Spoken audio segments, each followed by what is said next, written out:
Good afternoon, everybody. This is Steve Wilson from the State Water Survey. And today we're doing a webinar, Well Care 101, what you need to know to protect your family. This is geared towards well owners that want to learn more about how to take care of their well. So the water survey is at the University of Illinois. It's one of the scientific surveys in the state, like the State Geological Survey and Natural History Survey. We're all under one umbrella on campus. And this program is sponsored, funded, and supported by both RCAP, the Rural Community Assistance Partnership, and US EPA. It's meant to provide source water protection advice and help well owners understand what their potential risks are and how to be better stewards of their wells. So, yeah, we've had a flurry of things going on today. So I'm a little frazzled, I apologize, but our internet went out at home and we're not supposed to be in the office, but I got permission to come in at the last minute. So here we are. So yeah. So for this webinar, we do this about every 5 to 7 months, this particular one. And if you're a sanitarian who gets NEHA CEUs or CEs, we just want to make you aware that this is approved for CEs, but it's only once during your credentialing cycle. So if your credentialing cycle just started on June 1st, then you take this today, you won't be able to get credit for this class again until after 5/31/22. We also are a provider for Illinois LEHP credit. And so the thing to do is email us. Katie Buckley's on the line with me. She works on our program, and she's tracking all that everyone's here, and we'll get you copies of the slide deck and all the things that you need to do your credentialing after the fact. So that's the email address that's important for that, or any other questions you might have that goes directly to us here. And I put in the corner here the dates that we've delivered this same webinar. So if you attended one of those, you should know that you can't get credit again for this if it's during your same credentialing cycle. Okay. So today, this program is supported by RCAP, the Rural Community Assistance Partnership, and we have kind of our partnership with RCAP is kind of we're the online portion and they're the boots on the ground portion of this private well program that's funded through US EPA. They have staff in every state. They have folks who do things like well assessments, which I'll mention in a minute, put on workshops in person before all the stuff happened in March. And we'll again eventually someday, and as well as virtual workshops for well owners and sanitarians and others. They're all over the country, and yeah, and so they're provide direct support to well owners and to those that serve them. We are recording this, and it will be on our web page in a day or two. All of our webinars are recorded, and I'll mention this several times today. But even though we've done this webinar a number of times, the second half of this webinar, which is about the questions that you all asked in advance, is different every time. Some questions we get every time, like what should I sample for and how do I shot chlorinate my well? So we try to use those most of the time, just because they're new folks who are on. And but you can also go back to the older webinars and go to the second half of those and see a lot of other questions that might not have been answered today that were answered at another time. So you can ignore the last bullet. I'm actually not at home today, so I don't have to worry about our neighbor mowing or my daughter interrupting or any of that stuff. And hopefully we'll be able to do this from our office from now on. Okay. So RCAP, if you're not familiar with RCAP, especially if you're a provider, someone who works with well owners, you should know who your RCAP person is in your state and in your region. They will work with you, have materials they can provide you. If you have a really problem well where you're not sure what to do with it, and maybe you don't have as much experience as you'd like with well problems, you can contact RCAP and they'll take a look. And it's a great service. They do this well assessment, which is kind of like a sanitary survey if you're familiar with those for public water supplies, but it's a vulnerability assessment basically of a well. And they've done over 2,200 of these around the country already, and they do them upon request. So today's webinar is really about the basics of well care. And so we did get a lot of questions, and we're going to answer a number of those. We obviously couldn't answer all of them. There were over 40 or 50, I believe.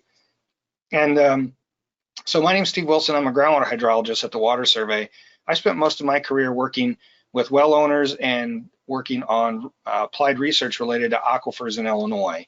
And so that's my background. And Katie Buckley, I mentioned, is with us too. She's a water resources specialist. She's going to take your questions. So one thing, we have a number of questions that you asked in advance that will be part of this webinar. There's a slide for those. But at the very end, if you ask a question during the webinar, either in the question box or if you have a chat box on your GoToWebinar screen, Katie's going to field those, and we'll bring up a Google Doc that she will be populating while the webinar is going on, and I'll pull that up at the end. And for those willing to stick around and want to get those questions answered, we'll answer questions as all we can. So I do want to mention Walt Kelly is the head of the groundwater section here. He's my boss, and he is a PhD geochemist and knows a lot about on the chemistry and those sides of things. So several of the questions he provided answers for. That's not my expertise. So with that, most people have never heard of the State Water Survey. Even in Illinois, a lot of folks haven't. But it's unique. It's the only one in the country. It's a sister agency to our State Geological Survey and Natural History Survey, as I mentioned. But we were started in 1895 because of cholera and typhoid outbreaks around the state. So our first job was to document the water quality of the public water supplies in the state. These are small towns, probably didn't have wastewater systems back then. Some didn't have drinking water systems, and everyone used the well that was in the park in those days. So from that, it's grown. We have over 100 and some odd employees. The state climatologists, the state hydrologists are both based here. And so our job is to help the citizens of Illinois and nationwide, actually, with water quality and water quantity issues. And so we have a lot of things I could go into, and I won't, about the kind of science and work and outreach that we do. So this is just one example. In our files for our well records, they date back a long way. So Payne, Illinois is a small town in south central Illinois, a couple thousand people. And in 1916, they had a typhoid outbreak. And so the water survey staff went down and researched that and did all the stuff that you do in a scientific investigation, and ended up determining that it was the milk coming from the Payne Ice Cream Company that was causing the issue. Initially, it was felt it was probably their water supply or the fact that we're only half sewered. But it ended up that it was a common vat of milk that everyone used the same bucket to get their milk out of, and people in the town, that's where they got their milk. So, but no one knew for sure, and that's kind of the type of investigation that we did back then and how the survey got started. So it's pretty interesting stuff. You can go in our files, which are millions of pieces of paper in there that date back to 1895, and see stuff just like this, and that's where this came from. So getting to our presentation today, the thing to remember, so I want to point out, I grew up on a small farm in central Illinois on a dug well that my grandpa hand dug in 1933. It was in a ravine because he felt there'd be more water available if it was at the crux of the ravine where the stream would flow through, and it was in a pasture. It was only 14 feet deep.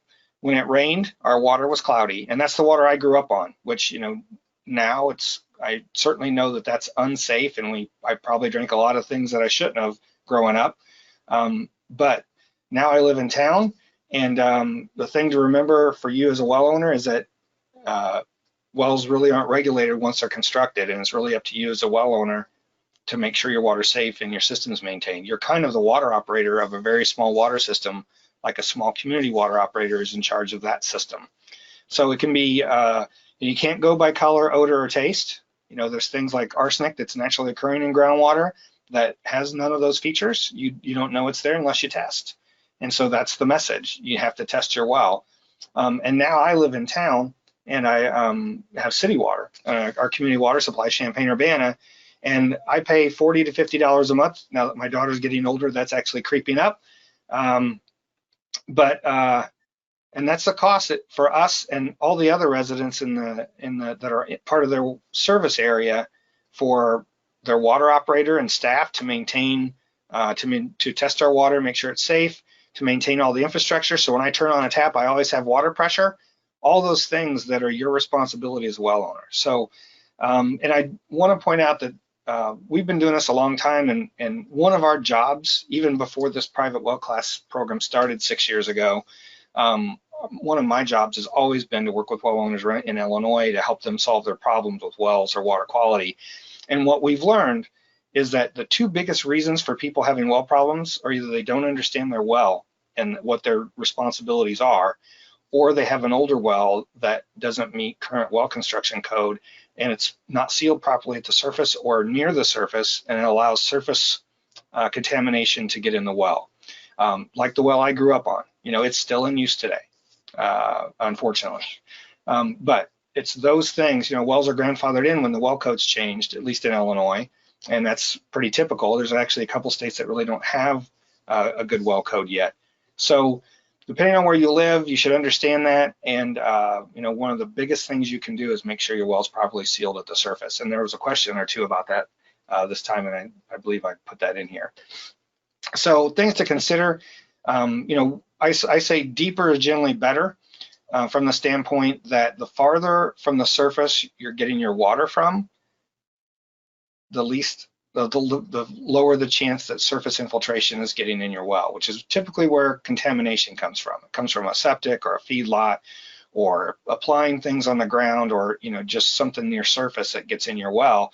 A caveat that it really depends on the well type. So a sand and gravel well that's 200 feet deep has a well screen on the bottom 5 feet or so. So all the water's coming in the well from 195 feet down to 200 feet because the rest of the pipe is solid.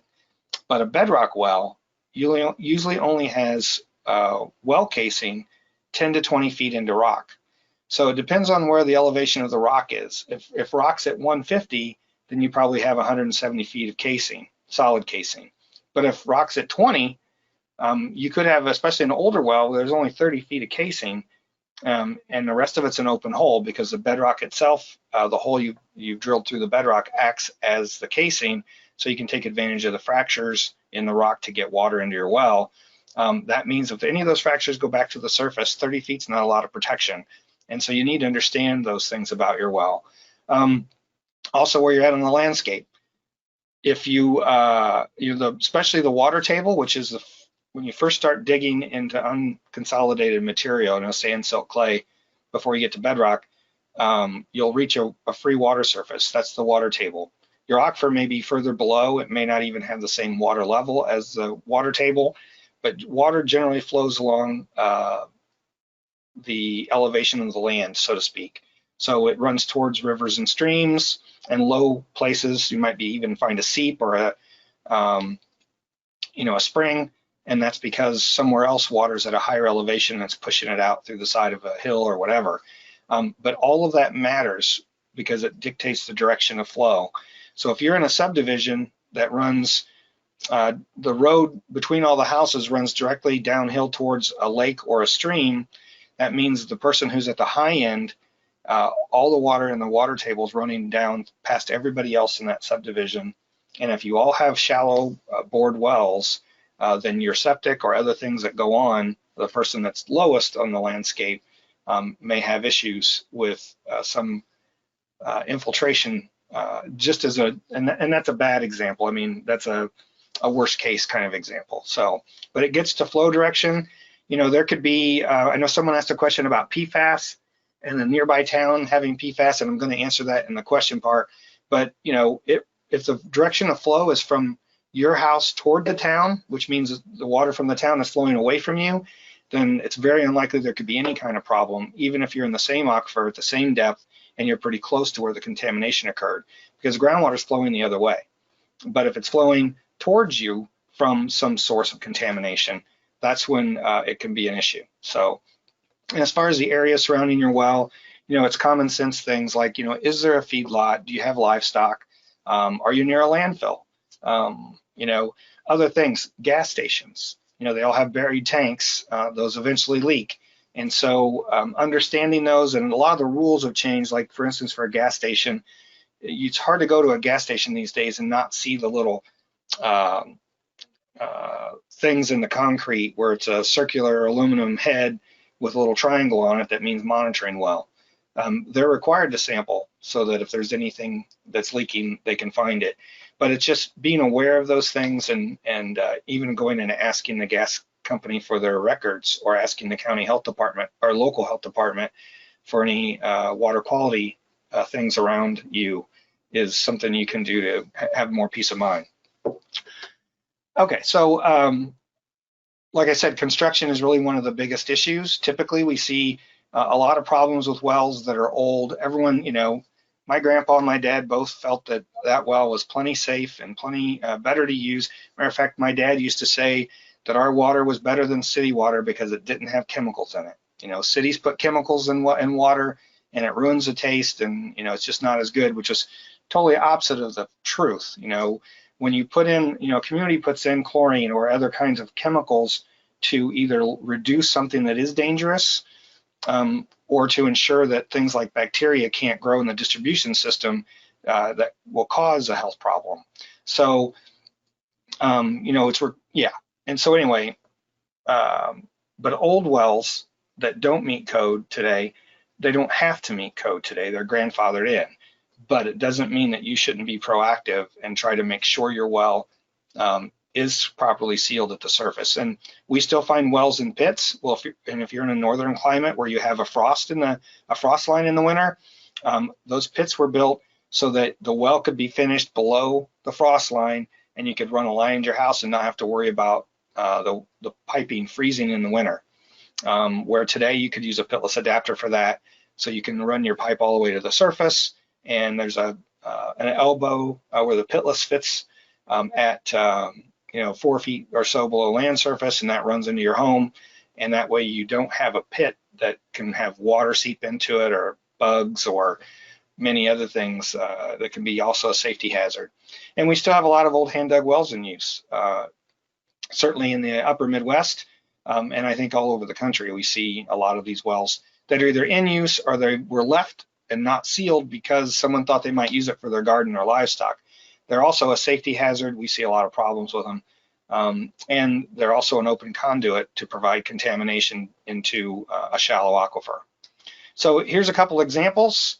The one on the upper left is from the Washington State Department of Ecology. They have a blog, and that is the agency in Washington State that regulates well drillers and their well construction code. And so they have a blog, or they did when I got this picture a few years ago, and it's just, they show a number of highlights of people or animals that have fallen in wells or abandoned wells.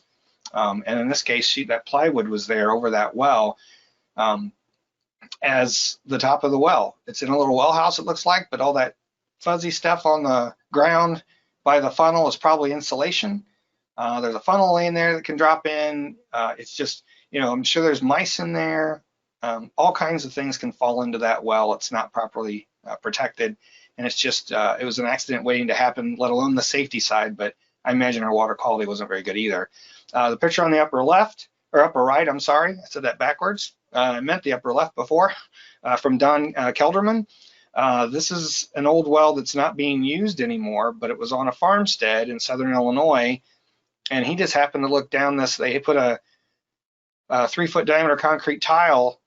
They wedged it in around the bricks for the shallow old dug well, and there was a dead goat in there. And well, that looks attractive.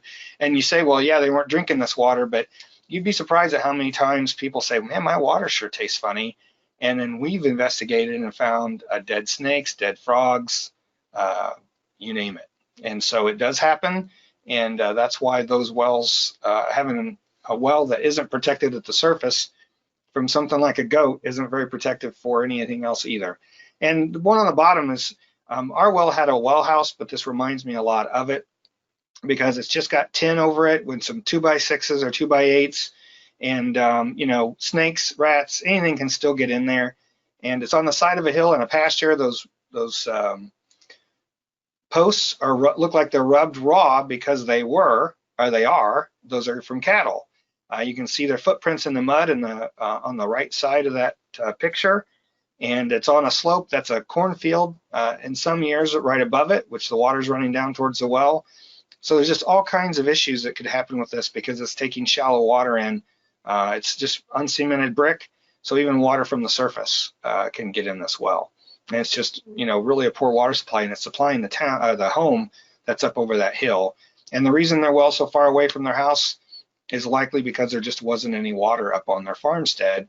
And I get that that happens, but it's, something else should be put in here, like a properly constructed bored well that's properly sealed at the surface would be what we would recommend. So yeah, what to do with these? Bring them up to code. Extend up, if it's in a pit, bring a pipe up to the surface and fill it in. If you need a pitless, install that. Talk to your contractor or even your county well authority, if there is one, or local authority. Find out what the best thing to do is. You get advice. Extension can give advice about that, or and like in Illinois, we work a lot with our extension folks, and when they have a question they can't answer, they come to us, and sometimes vice versa. We ask them to do some outreach because that's what they're good at. And so yeah, we work as a team in that respect, both within and not within our private well program that's part of this. So same thing for abandoned wells.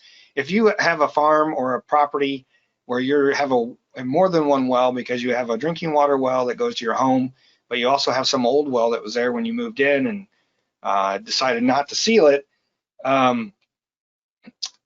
those are a risk for you. They're also a risk for anyone else, especially if if the piece of plywood that's over top of it's been there for 25 years, it's probably not very stable or very sturdy, and it's a safety hazard. So, honestly, if somebody were to fall in an abandoned well and get hurt or get killed, whether they were supposed to be on your property or not, you'd likely be responsible, and it would be quite a mess.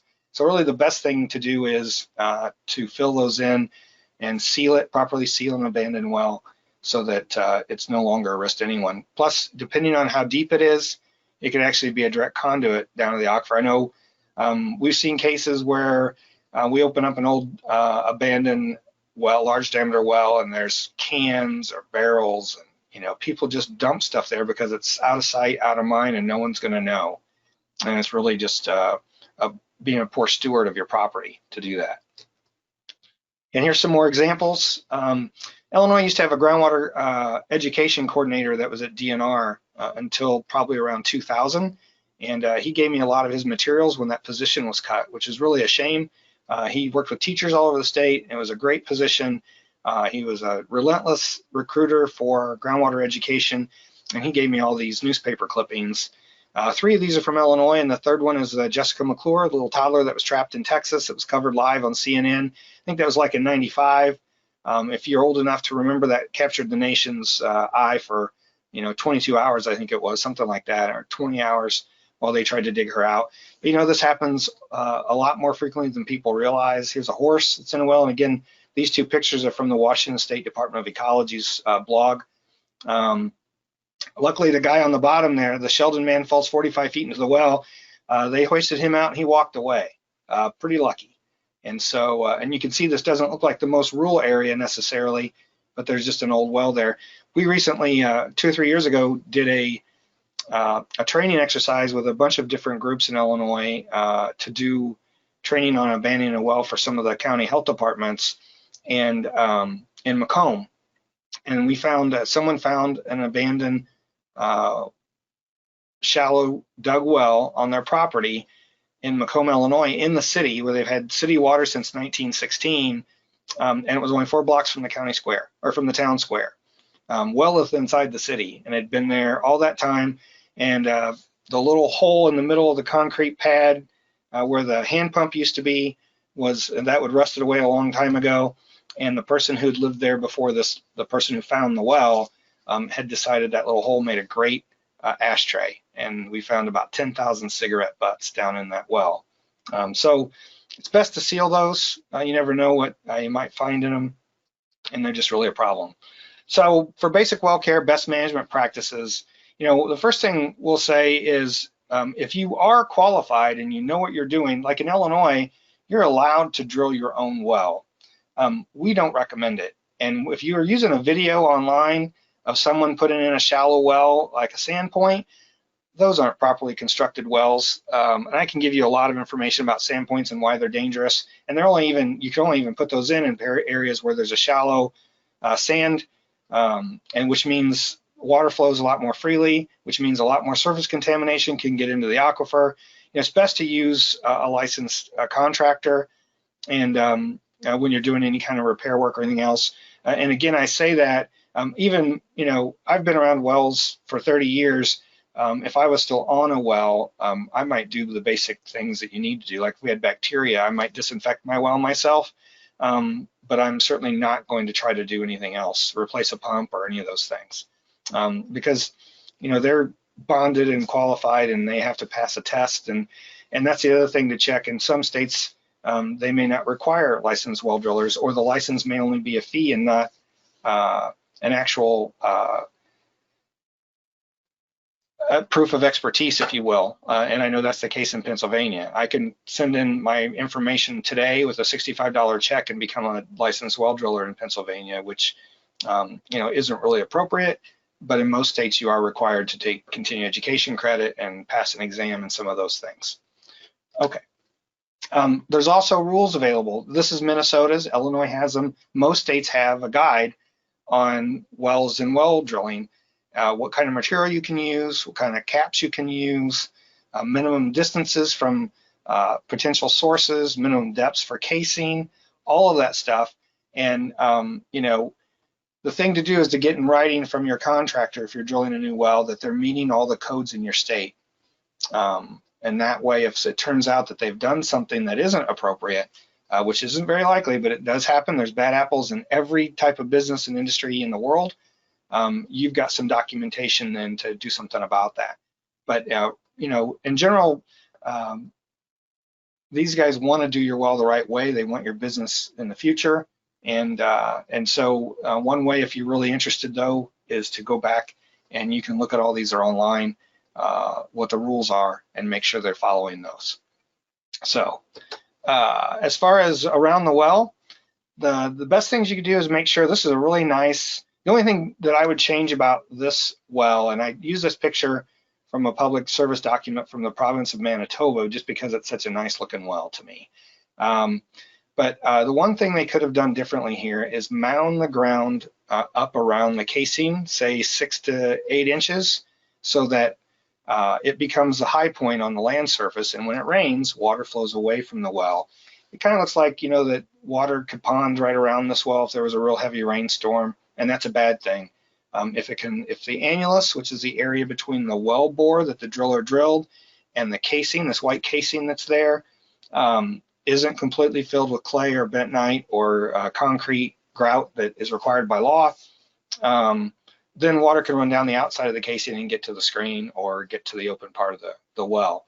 And so if it has a screen, make sure that if it has a vent, make sure it has a screen on it so bugs and other things can't decide to make their nests in there. It should be elevated. Some states have rules, they say 12 or 18 inches, but it's good to have it elevated. There's an area where I drive by all the time going to my parents', and it's in a bottom along a small creek. And so the well owner there has chose to have about 9 feet of casing sticking out of the ground, and it's solid pipe up to that point. And so they have to use a ladder or a truck on the back of a truck or something even to get to the well or pull the pump. But that's because they're in a floodplain and they want to make sure the well was properly sealed all the way up above where a 100-year or 300-year or 250-year flood might occur. I might have misspoke. I think it's 100 and 500. So that well won't be contaminated, because if it overflows, you're in a low spot and your well gets flooded, then unless that seal and the gasket that's holding that cap on are properly tied down, and it hasn't been 12 years where it's been freezing and thawing, and that gasket's probably not is a lot more brittle than it should be, water can seep in and that'll contaminate your well. So also make sure your well's accessible. We find wells under garages, in basements, one in somebody's kitchen. They built their house around it. They thought it'd be easier, I guess, and it was done a long time ago, but that's not accessible, especially if your pump's submersible and it's down in the well. You need to be able to get a rig over top of it so you can pull that and the drop pipe. And so, there's recommendations for all of that as well. I think I'm going to show those in a second. And I'm going to show you one set of those from the state of Minnesota. And also the annulus I mentioned, it needs to be properly sealed and the ground sloped. And then look around your well. Is there anything that could be a potential source? How close is it to a feedlot or any kind of livestock? There's a whole list of things that have a potential to contaminate your well. And again, shallower wells that are using water from a shallow source are more susceptible typically. So this is what I just mentioned from Minnesota. This is their requirement for the state of Minnesota. So drillers in Minnesota have to make sure that there's a setback from the well that meet all of these numbers. So if there's somebody has a vertical heat exchanger, they have to be at least 35 feet away. And it's different distances for different things. And if it's a sensitive aquifer, sometimes there's additional rules that say, if it's sand at the surface and it's sand all the way down to where you're getting your water, then that might be considered sensitive, and so the setbacks may be larger. But they're different in every state, and these are the rules that you have to follow. What I would suggest is if you're putting a new well in or you're building a new house in the country and you're going to put in your well, if the location of your well isn't dependent on hitting water, if you're over a large aquifer, so no matter where you drill, you're going to have water, then you should optimize, if you will, where your well location is so that you're the farthest you can be away from all of these types of sources. And this is the top half of this page. Here's the bottom half, but it's, just like the electric line LP tank or gas tank, that says 10 feet, or building overhangs 3 feet. Well, again, that's so that you can get a truck near the well if you need to. And, so you don't put a well between two buildings that are 6 feet apart because it meets code, that sort of thing. But there's just a lot of potential sources, and many times, depending on the type of soil you have, it may not be a problem.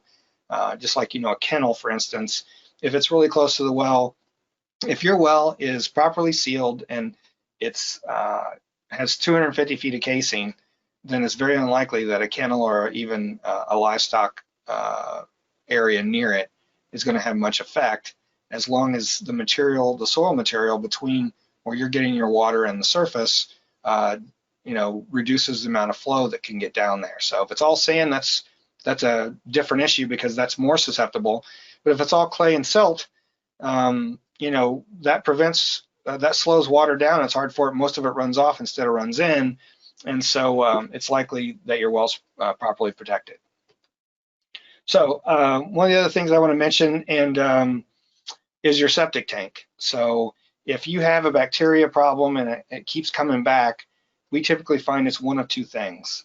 Either it's your septic tank or septic field, and just the way the water's flowing under the ground, it's making its way back to your well. Even if it's a proper setback, this can happen, it's not likely. Or some type of livestock enclosure are the reasons people typically have bacteria problems. It can be for a lot of other reasons, but when it's a really systemic problem that won't go away and it's fairly high in bacteria, it's usually one of these two.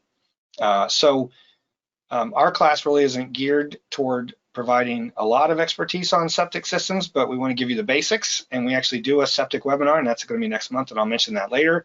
But you should understand your tank and how it works. You'd be surprised how many people have told me, well, I've never had to pump my septic tank, or I don't even know where my septic tank is. And that's a fact. Just like for this webinar where we let people ask questions in advance so we can prepare answers to provide to you today, we do the same thing for the septic webinar. And out of 100 questions or so that we get for the septic webinar, at least 20 are, how do I find my septic tank? So, I mean, that's a fail for you as a well owner or a septic system owner. You need to know where it's at. You need to make sure that someone's checking it once in a while to make sure it's not filling up. And you also need to pump it when the solids get too high. And you can see that in this tank, the 2-compartment tank. On the left, the pipe comes in from the house. Excuse me. Solids can either float or sink. And then that settles. But there's bacteria that grow in your tank that are from our bodies that break all that material down over time.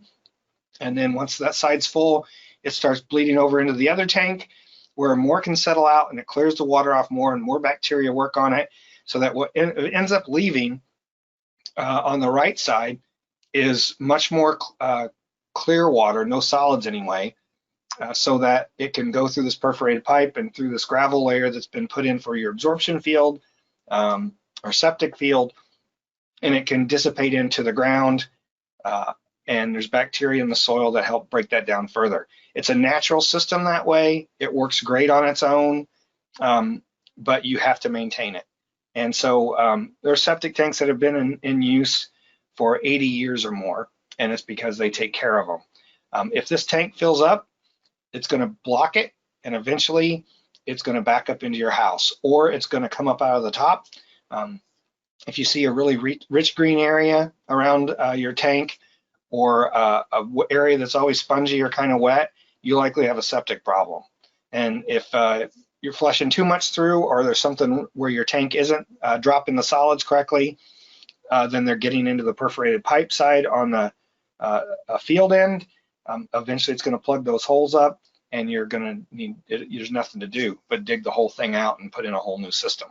So it's really important to know the level in your tank, and you can have a septic professional come out, and there's a bunch of tools. I know one of the common ones is called a sludge judge, and it drops through that opening, and it can tell you where the sludge is and what the level is, so you can get an idea.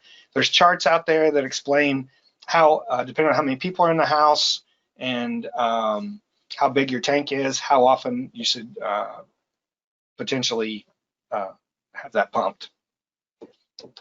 So here's kind of the to-do list for this.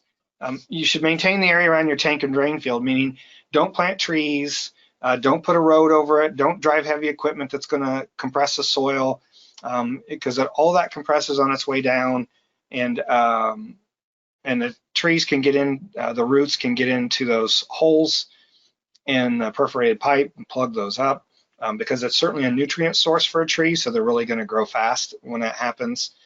And you want the ground there not to be compacted, so that water can more easily go through the soil and be cleaned up and reduced, so to speak.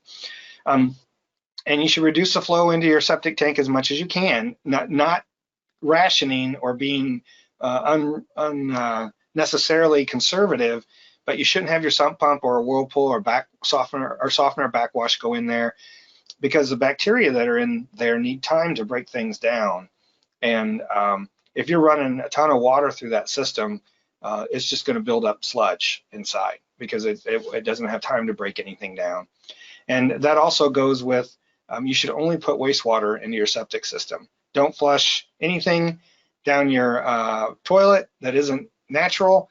If you have, your kids had a cold and you had some kind of amoxicillin or something like that, that kills bacteria. So you flush that down your toilet and put it in your septic tank, you're killing the bacteria that are supposed to be breaking down all the stuff in your septic tank. So no man-made stuff, paint, pills, those sorts of things. And if you have a garbage disposal, they're not recommended for anyone who has a septic system. Those are basically solids that can't be broken down readily. So, all your ends of your carrots and vegetables and those things, they just get to in the bottom and increase the solids volume in your tank. They're not going to get broken down by bacteria in any manageable amount of time. And so, matter of fact, the recommendation kind of universally is, if you have a garbage disposal and based on the size of your tank and the number of people in your home, you're supposed to have your tank pumped, say, every 3 years, then you should have that and do it every 18 months instead, because it adds that much solids into your tank that aren't going to get broken down. So, and again, I already mentioned the bottom two things here that are just good practice. So I do want to mention, and we'll talk more about this next month, but I want to mention that EPA has a very active septic program to help well owners and septic system owners. There's a lot of them in the country. About 1/5 of all the homes in the United States are thought to have septic systems. That's a lot, right? So they have this, and it's just epa.gov/septic, and it's the Septic Smart program. There's a lot of material here, and they do a Septic Smart Week. It's coming up in September, and you can see the dates there. There's a lot of materials here for homeowners as well as folks like me to help you find information or to make people more aware of their responsibilities as a septic system owner. I'm just going to go through a couple pages. If you go to learn about septic systems, it gives you a lot of information here, and I'm clicking on Septic Smart Homeowners, and it's got, types of systems, how you can learn what you have, what you need to do, basics, all those things, what happens when it does fail, and then if for professionals, outreach toolkit and things like that. Even visual aids on what can happen, and how can it impact your nearby water source. Well, I mentioned flow direction, and you can kind of see in this small picture, I have that next to me or not? Yeah, I do here. You can see the drain field is on the other side of the house, but it turns out the aquifer, which is the darker color at the bottom there, has a flow direction that's back towards the well. That's just, you aren't going to know that in advance. People, without a number of wells in the area to triangulate the elevation of the water in the aquifer, you can't tell what the flow direction is because water flows downhill. So if you have one well that's got an elevation of 10 feet of water and another one, the elevation is only 9, it's flowing towards the well, it's at 9 because it wants to be flat. So in this case, the flow direction happens to be back towards the well. So depending on how good the treatment is in the soil, it could eventually cause a problem, and it's just something to be aware of. But it's why you really want to maintain your system and make sure that as much treatment's getting done by the bacteria in the tank as possible before it gets released into the soil, just for that reason. So you want to do everything you can to minimize that risk and possibility.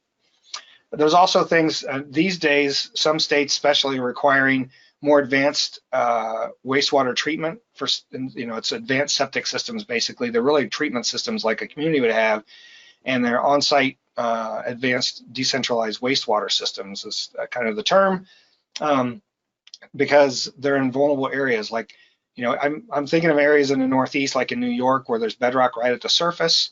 The cracks in the rock are where the water all flows. Well, that's also where all the wastewater flows. So you can't use a conventional system because it's basically putting it right in the aquifer when it's released.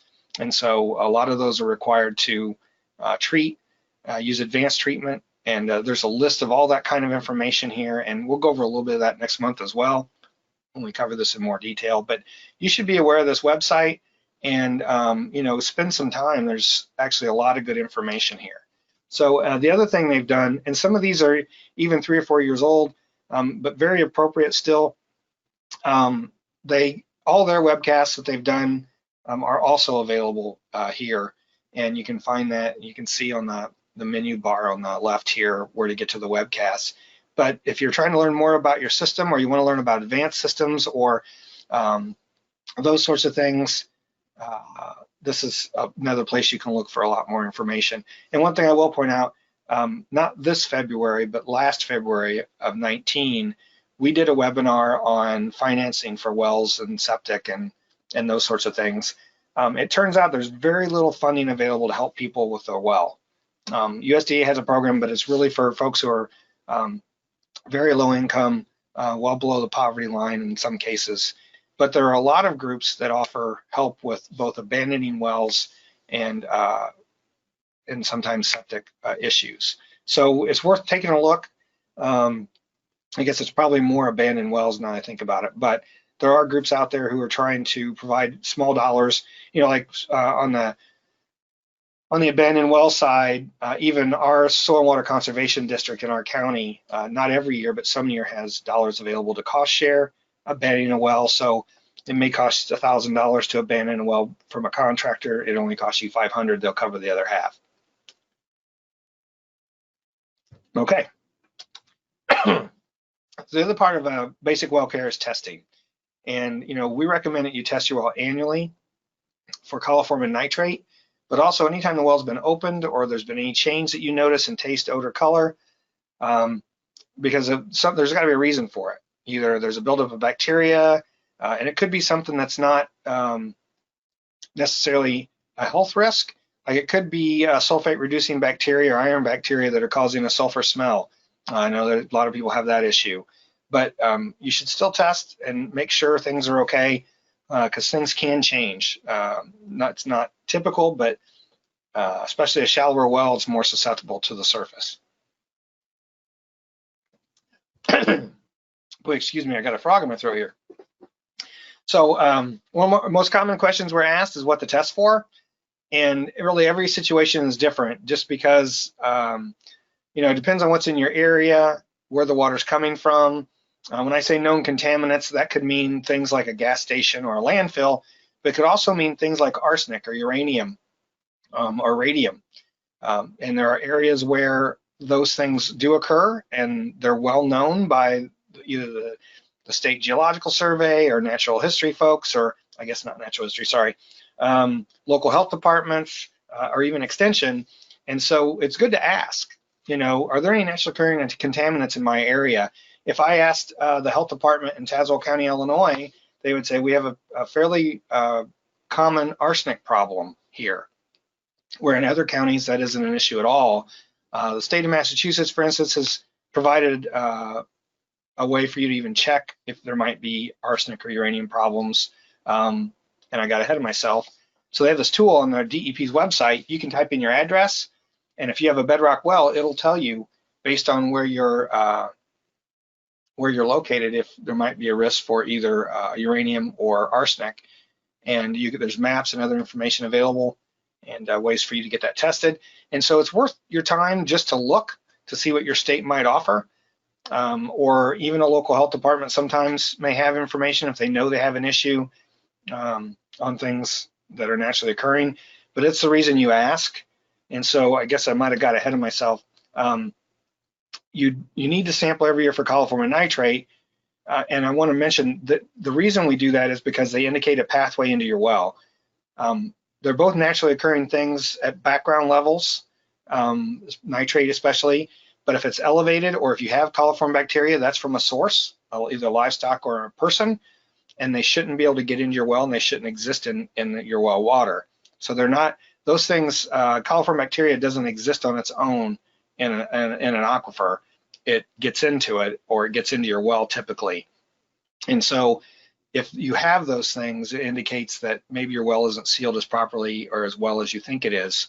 And that's why it's a simple way, and it's a fairly cheap test to ensure the integrity of your well and the area around your well.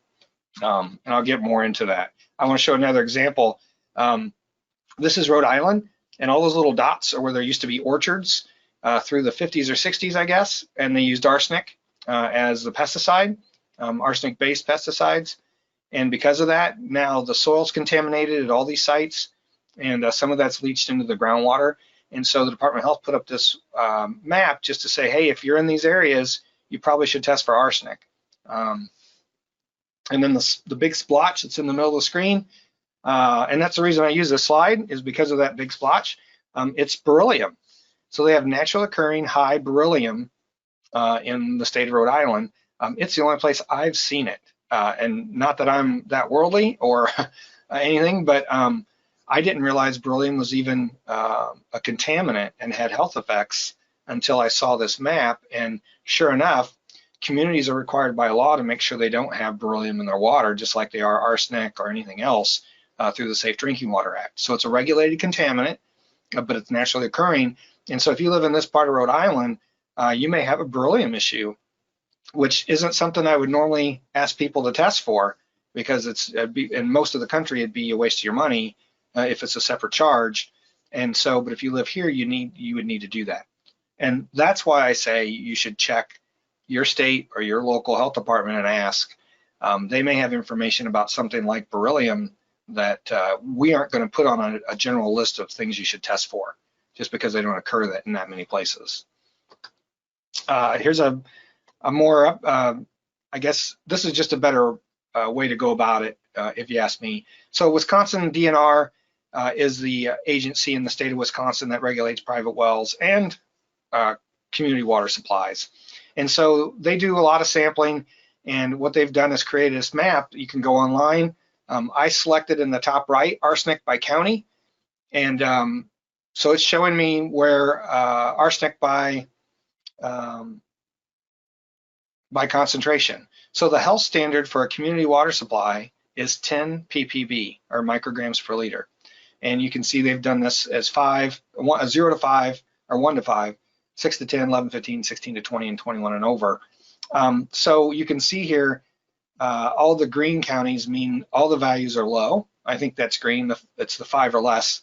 And the red are areas where it's more than 21. And so around Green Bay, if I was going to buy a house there, or I had a house there, and I didn't realize it, I would probably go test my well for arsenic, just because it seems to occur in that area. And so it's a good tool, and you can search for other things besides arsenic. And some of the states or some of the counties here are clear, like the 3 closest to Rochester, Minnesota. And that means they have no samples from those counties. And so I didn't go into this in a lot of detail to see if they require a certain number of samples before they place this on the map, but clearly there's some counties where there hasn't been much testing, and I'm sure they're working to rectify that too. But it's a good way to understand what kind of water quality issues, even if you're going to move to the state of Wisconsin from somewhere else and you're not sure exactly where you're going to locate, it might steer you a little north of Green Bay or south east of Green Bay rather than in the Green Bay area exactly. But again, we would recommend if you're buying a home that you test a well before you ever buy it. And that's a whole nother webinar. So, okay, so here's what we recommend. And again, just to caveat this, we came up with a list that we felt was appropriate for anyone in the country. And so there's certainly other things. There's certainly certain issues in certain parts of the country that you need to take consideration of, which is why we say ask. But this is kind of what we would test for and how we would do it. So we recommend testing for bacteria, coliform, and nitrate annually. And then initially, if you never have tested it, or every 3 to 5 years, test for this range of constituents. Because there's other things that come up, knowing your iron level, for instance, and there is natural chlorine fluoride. Sometimes that matters. There are areas where fluoride's higher than recommended, and it can be a health risk as well if it's too high. But like manganese only has a secondary standard under the Safe Drinking Water Act because it wasn't considered a health risk. Well, now there's evidence that it could be, and it's early in the game, so there is no rule against it or whatever, but I think at least 1 or 2 states have already created their own rule to limit manganese in public water supplies, and I know Canada has. Their Health Canada has created an MCL, if you will, to reduce manganese in public water supplies. So it's good to sample these things, and also, like zinc and cadmium, if you have galvanized piping, if your pH is low or you have aggressive water, which means it's kind of corrosive, then it can leach lead, zinc, cadmium, some of those things from piping, and you need to understand that might be an issue. Your groundwater and your well water may be fine, but if it's a little bit low, like the pH in Illinois for most of our groundwater is around 7.5 or higher, and that typically wouldn't be corrosive. Usually it would cause scale to build up on things like lead pipes. But in other areas like in Virginia, the Piedmont, I think it's a Piedmont aquifer, the pH is around 4.5 to 5. And so it's acidic just by nature, and it could cause some of those issues of leaching lead from pipes. And so it's good to know a more, kind of a well-rounded summary of your water quality. And then you should, again, go to your local or state health department for advice as well. So where to get it analyzed? Every lab, or every state accredits labs for use for public water supplies. They have to do sampling under the Safe Drinking Water Act. That's required by law, so that community water is, guaranteed, if you will, to be safe. And so the labs also have to be accredited that handle those samples. Some labs only do community water samples and won't do a private well sample, but a lot of them do both. And so we would recommend you use one on the list. There are a few university labs, including ours, that aren't certified. We used to be, but it became cost prohibitive. We follow all the EPA guidelines. You have to use your own judgment there. The ones I know of are ours, Virginia Tech's, and Texas A&M's.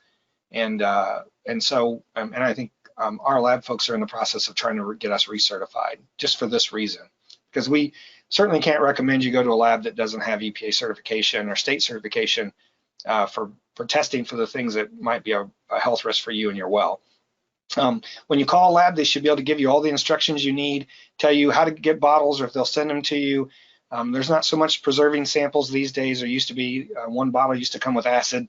They got away from that because of the safety issues, and exactly what you need to do and how quick you need to return it.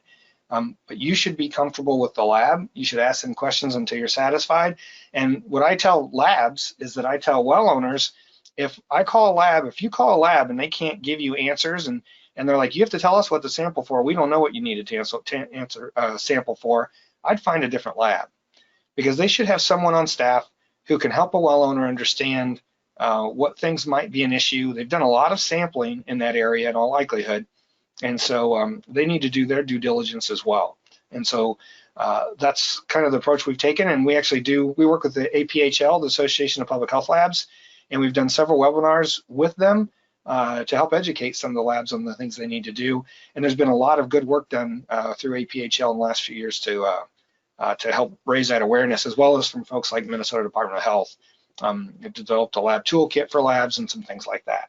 So as far as interpreting your results, I'm going to show you a website. And some people are like, well, don't use a website. It can scare people and all those things. You know, I take the tack that the folks that are involved with our program and that are taking our class really want to learn about their well. You need to understand these concepts. And if you don't understand, the best thing to do is ask. But there are some websites out there where you can plug in your sample results and it'll give you information. And I caveat that by saying, even if you use one of these tools, you should always take them to your local or state health department and ask them for a qualified answer. That's their job. They have, sanitarians, environmental health professionals have a credential. They have to maintain their license. They go to classes and things like that so that they can give you the right advice. And if they don't have the right advice, they should be able to find someone who can for you.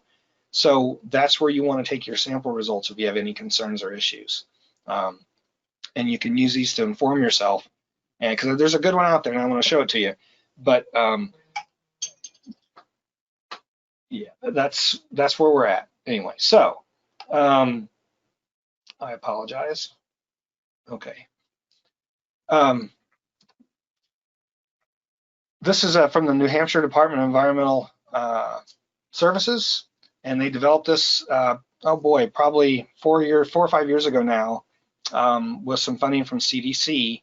And it's basically a tool to help well owners in New Hampshire understand their well water quality. So when we found this, we started pushing people towards it because it's by far the best one that I've run across. There's several others out there where you can plug in your information, but this one goes a step further, and I'll explain to you why. When you go to the site, down at the bottom here, it says enter your water test results. So you click on that, and it brings you to a page where at the very top, not where the green is where it says micrograms per liter, but over on the right, it says anonymous, and there's a drop down there. You can put what town or city health district you're in if you're in New Hampshire. But you don't have to.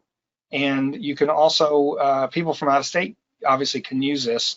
Now the results you're going to get are going to be based on what New Hampshire thinks you should know about your well, but it's a state agency, so it's vetted and they have your best interests at heart. They have no stake in the game. They're not trying to sell you anything like treatment.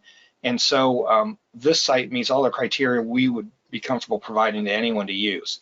So I plugged in 15 micrograms per liter of arsenic, but you can see there's a drop-down list here that says micrograms per liter, milligrams per liter, ppm, and ppb.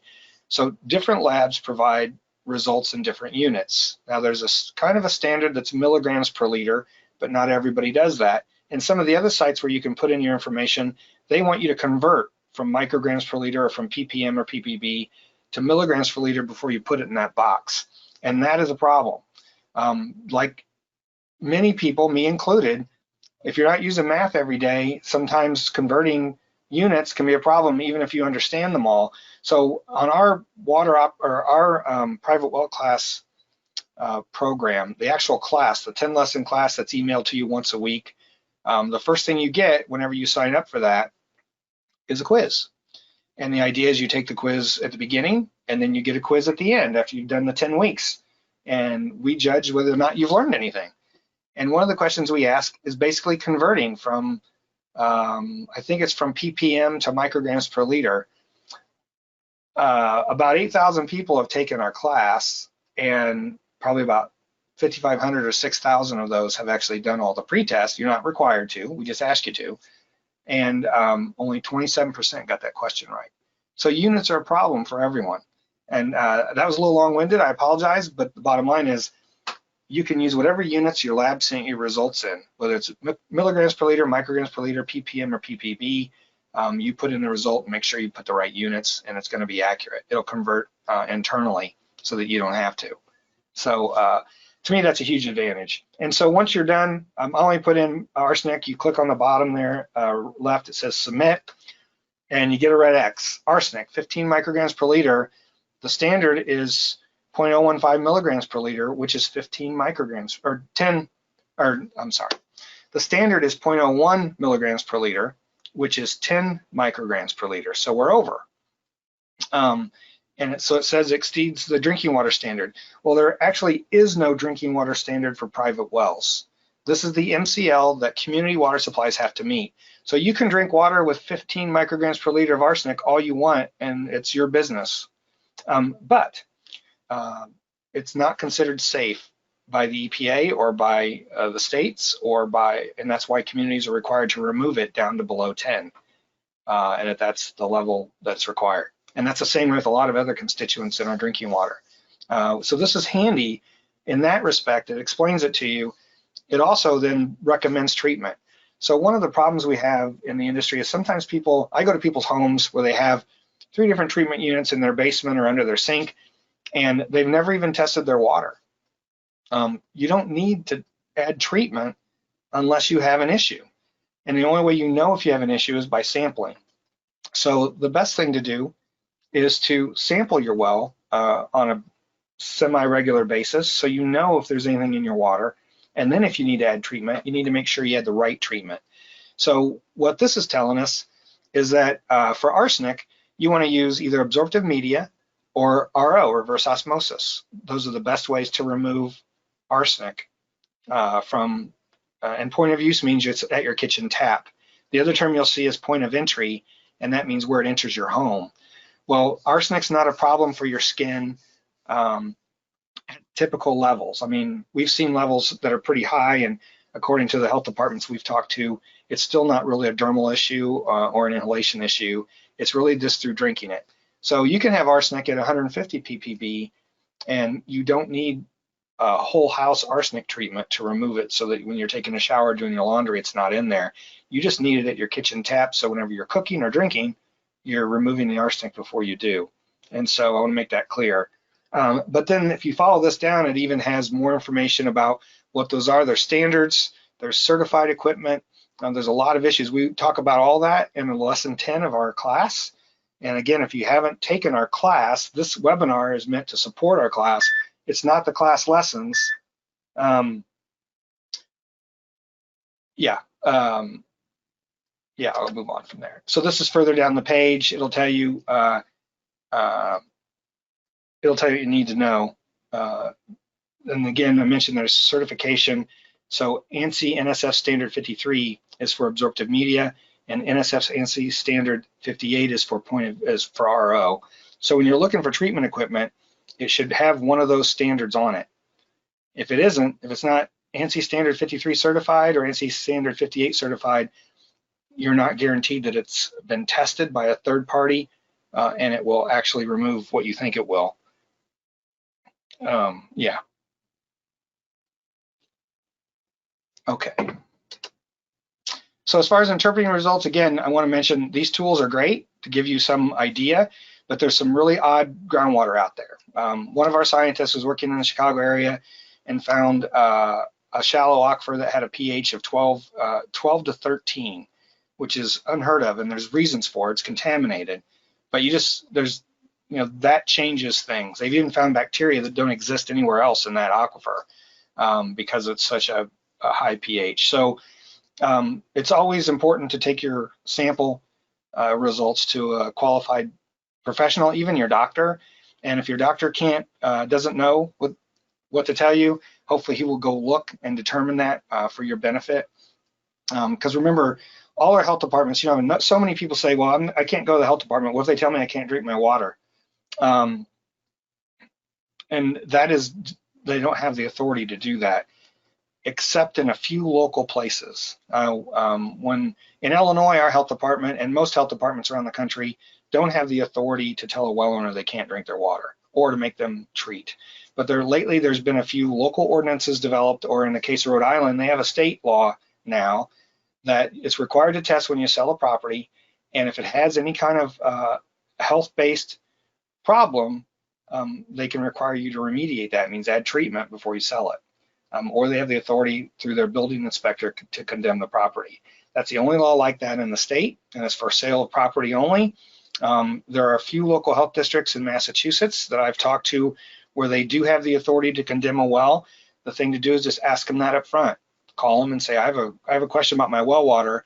I want to know what the law is in my local health district. You know, can you condemn my well if it's got a problem? Because it's up to you. It's still your property. But I just caveat that because that's changed over the last 10 years or so. Before that, we never saw anywhere where a health department had that kind of authority. And in most of the states, they still do not. So, but the best thing to do is ask first. As far as treatment, I'm going to talk a little bit more about that in the questions, but I just want to mention that no matter what kind of treatment you use, and we have again, lesson 10 is all about different kinds of treatment. That's where these two figures came from, and we borrowed them from Arizona Cooperative Extension, one of their public documents. But the main thing is to be strict about maintenance and replacement. If it's got cartridges, or it has to be backwashed, or whatever it needs, whatever the issue is, you have to be really diligent about following those guidelines, because your treatment device, left unattended and not maintained properly, can become a source of contamination, especially bacteria. Some of those filter media, if you don't change them out like you're supposed to, eventually bacteria can start growing on those, and then they end up breaking through and becoming part of your water. And it's not your well that's the problem; it's your filter on your treatment device, and that's so you've got to be sure that doesn't happen. So quickly, I want to talk about our website and our class. So if you click on Take Our Free Class or Learn by Email, it takes you to a place to sign up for our class. It's free. It sends you a PDF once a week for 10 weeks. And it really is a much more detailed overview of what you need to know as a well owner. It's kind of a well owner 101, but it takes some effort. And that's the idea. So many people call me when they have a problem with their well. They don't want to learn, they don't understand, and I can't explain it to them because they have no clue about anything related to their well. Well, it's much harder to help those people, and in some cases we just can't. We tell them they have to go to a contractor, because we'd have to go to their house, we'd have to do all the things that we just can't do. And so take our class, learn about your well, ask the right questions, and you're going to learn enough about your well that when you do have a problem, you're going to be able to ask much better questions, and you're going to have an idea if the answer you're getting fits your situation. And so we really recommend for everyone, the main thing you need to do is go through the class first, because you're going to learn a lot about well types, all kinds of information, treatment, all that stuff. So, but we also have some other things on our website. So if you click on Take Our Class, it takes you to this page. It basically just asks for your email address so we can mail it to you, your first name, and then where you live. You click on that, and it's just a state list. And that's really part of our grant, is that we're supposed to be helping people from all over the country. And so we ask people what state they're from so that we can show EPA and our sponsor, RCAP, that sure enough, we're reaching folks all over the country. And we are, and around the world. We have people from a bunch of countries who've taken our class. And like I said, there's been about 8,000 people who've taken it. And it's really worthwhile. So I certainly recommend that as the main thing you should take away from this. On the web page, if you click on Resource Library, you can get to a page where you can see there's 10 lessons. The first one's called The Science of Groundwater. How does water flow in a well? How does water get into your well? All those sorts of things. And we've added some extra resources. So our 6 to 10 page chapter 1, if you will, may not all resonate with you the way we wrote it, or the way, for whatever reason. There's other resources you can go into and learn from other folks, all free. You can download and take a look at, and some of those concepts then maybe become more clear to you. We have a lot of people who use these, just like for lesson 2, the Michigan Flowing Well Handbook.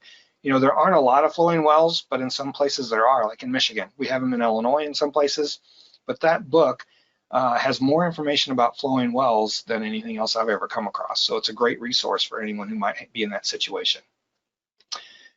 We do webinars like the one we're doing today, which is being recorded and will be on our webpage just like this was. I point this one out because it was about lead specifically. Every once in a while, we do a webinar on something that's a specific topic, like next month it's going to be septic systems. We did in 2016 and 2018, we did a webinar on lead and resources. And for this particular webinar, we brought in an expert from Virginia Tech who's done a lot of work with lead, the issues they have out there with private wells. And she explained a lot of the material she's done in her research. And it was really quite an amount of great knowledge available there. We also created a resource page to go along with that. I guess I didn't put it in here. But if you go to privatewellclass.org /lead, there's a resource page where you can get to resources from CDC and EPA and some other groups that have provided more information if you have lead pipes. And any home before the 80s, I guess not every home, but a lot of homes before the 80s were all lead pipe. And so you may have lead pipes in your house. So if you have lead in your drinking water, it's not from the well or the groundwater, it's from your premise plumbing and the plumbing materials. And that only happens if your water is corrosive or aggressive is kind of the term that they started to use. And that means it's reacting with the pipe. And that's typically lower pH, higher chloride. There's some other factors. I'm not a chemist, so I won't get into the details there. But it's just good to have that information and understand it. And this webinar is, again, free and available on our website. We also have a series of short videos on different topics. What to do after a fire? What to do after a flood? Why does my well keep losing pressure? What about shared wells? Things like that. Our most popular video of these is how does my pressure tank work? It's had, and since these were all put up in January of 2016, and that particular video has like 340,000 hits. And what it's taught us is that there's not a lot of information out there about how pressure tanks work. And two, there's a lot of people who have pressure tank problems. Now, the new type of systems where they're using variable speed drive pumps, so if you have a really new well, it may have one of those pumps in there where you only have a 1 gallon or so pressure tank for startup, but it uses, this pump can speed up or slow down depending on the amount of water being used so that it can maintain a constant pressure in your home. And that seems like a better solution. But again, a lot of these are older systems and your pressure tank, it's not broke, so you're not going to go out and spend the money to replace a pump and pressure tank for that reason. So our goal, the bottom line for our program is, going through our class should really help you understand things about your well, where your water's coming from, if your pump's in the well, what the pump setting is, do you have a screen or not? If it's a sand and gravel well, you do, and your log and what that means. Also about your surrounding area. Yeah, we're in an area where there's beryllium or there's arsenic, and what that means. And also, again, I mentioned this already, hopefully it gives you enough information that you can ask better questions or the right questions when you do have a problem or you do have a question about some emerging issue, like when PFAS came out in the paper and things like that. And the last thing is we can't say enough, sample your well. It's estimated, at least 4 or 5 years ago, it was estimated that 2/3 of well owners had never tested their well. My dad was one of those. I mentioned before, I think he always said our water was better than city water. But I'll tell you, when I left home to go to college and stopped drinking our well water, I moved to Champaign-Urbana and started drinking city water. And when I went home at Christmas, I could no longer drink our well water. And it's likely that I had a buildup of the bacteria that were in our well in my stomach, and drinking chlorinated water for 4 months got rid of that. And after that, it made me sick every time I drank it. And so, it matters. And even if you're like, well, I've drank this water for 30 years and I've never gotten sick. Well, it may be that that's the case for that very reason. But when your grandkids or your kids or a neighbor or somebody else comes over and drinks your water, you may be making them sick and not even realizing it. So it's best to make sure your well's properly constructed and sealed and that you don't have those issues. Yeah, and so we want to help you understand why your well's important, why you really need to understand how it works so that you can better protect yourself from risk. That's the bottom line. So we received over 40 questions today. Um, we, we won't be able to answer them all, but I do have a number of them here. I'm going to go through them. And Katie's still taking your questions in the question box or the chat box. I guess I made this a redundant slide. This is part of my panicking, having to come to the office at the last minute so I could deliver this webinar today when our internet went down at home. So testing and treatment. My well and treatment system, softener and charcoal filter are 20 years old. Should I test my water? And my charcoal filter has not had the media replaced. Should I do that too? And I'm paraphrasing because it was a much longer question that I wasn't going to be able to fit on here. So, as I said earlier, we kind of gave you what you need to sample for, and we recommend you sample every 3 to 5 years for those constituents, and also annually for coliform and nitrate. And it's just, and it will help you if you have, you mentioned, and I guess I didn't put it in here, you've got a chlorine injection system on your system as well. And it'll tell you when that chlorine's breaking through from your charcoal filter that, you're trying to remove it after you've, he's using chlorine to disinfect, and then he's taking the chlorine out so he doesn't have to taste it, is the bottom line here. And so, but the most important thing as far as your treatment system for your softener and your charcoal filter is follow the manufacturer's recommendations. I mentioned this earlier, maintaining your treatment equipment and doing all the replacements you need to, as they recommend, is really, I don't get anything from any kind of treatment company. I'm a university and state employee. So I would find your treatment equipment on the Water Quality Association's website and the manufacturer's information and find out how often that's supposed to be replaced. But if it hasn't been replaced in 20 years, and I might have misread that, that's, it's be surprising if it's still doing its job. So, and I put a third bullet here I wanted to mention. Early on when we started this program, the Minnesota Department of Health is one of the more active health departments in the country related to private wells. They have regional staff that help well owners. They actually do a really good job, and I lean on them quite a bit for advice. And they had a number of people attend, go through our class, and one of their regional folks emailed me and said, I suggest you take out all the information about treatment in your class. And I couldn't figure out, I was like, that doesn't seem like a very good idea. We should be telling people about that. And he said in his experience working directly with well owners, he finds more water treatment equipment that hasn't been maintained that becomes the source of contamination for these people's water system than he has those that are maintained and are doing the job they're supposed to do. So this is someone who's had at the time 20 plus years of field experience, and he suggested we just leave it out totally because it ends up causing more of a problem than it does become a solution. And so take it seriously is the bottom line. If you're going to add treatment, any kind of treatment, do what you're required to do, or don't go into it thinking I can just leave it there, it's going to happen.